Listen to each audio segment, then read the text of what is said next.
Good morning and welcome back to the channel this week.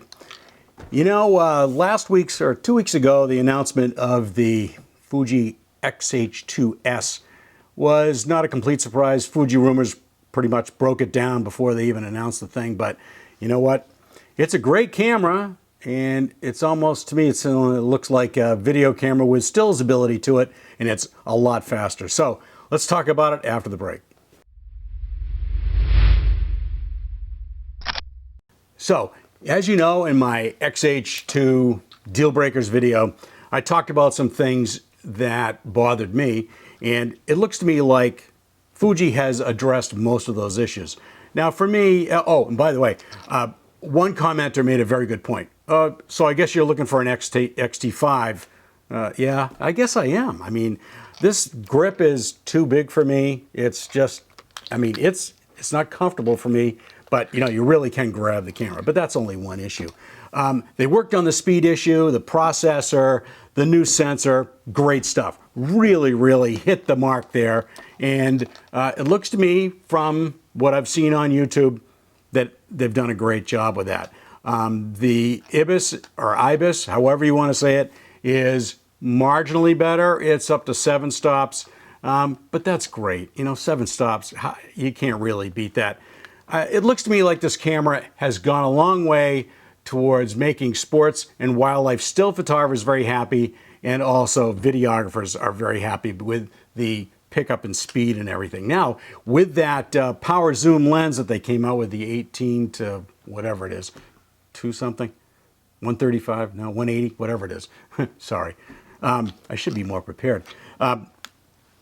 They've come a long way in addressing some of the issues that go towards video making. Now, me, I don't really care that much about it. I thought really hard about this, and I just came back from shooting a baseball game, and I missed a lot of stuff. It was, not focusing in the right place, and just driving me nuts. And I'm going, I got to get that XH2S. No, I don't. I decided that I'm not going to buy that camera. I am going to wait for another year, and I'm going to see if they come up with an XT5. It's a beautiful camera. It looks like a great camera, but nope, I'm not going to go there. A lot of great things about it, but I can't wait to see in September what they're going to come up with the next X Summit in relation to the XH2. It may not hit all the marks for speed that I want, because the XH2S has done that. So the only thing that really bothers me is this grip. It's too big for me. I know a lot of you out there love this grip, but for me it's a little bit too deep. I love the XT3 and the XT4. It's perfect for me. So for me, that's still a deal breaker. And this camera itself, I haven't handled the new one, so I can't tell you, but I'm assuming that it's pretty close to the same size. It doesn't get the dials up here. That's another bummer for me. It's got a PASM dial. I'm not really happy about that. And it's got a flippy screen, which I really don't like. But, I know Fuji, and I know I'm going to just have to live with it, which kind of bothers me. But we'll see what the XH2 is like. You never know. It might have a nice screen just like this one, which goes both ways. I love this screen. So that's it for this week. And and by the way, the new long lens, the 150 to 600, that's it's great. It's internal focus. Holy moly, that's great. Internal focus and the speed, that's awesome.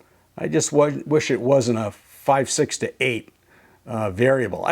But it's got to be that way for the design. It's smaller, and if it was a straight 5.6, or it's not going to happen. It'd be too big.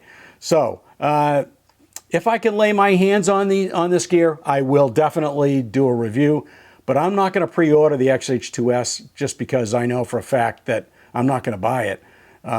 It's just the money. $2,500 or thereabouts. It's, that's not bad for a camera like this, but that's it. So, hey, if you wouldn't mind, give me a like, comment, subscribe to the channel. That would be awesome. We'll catch you next time.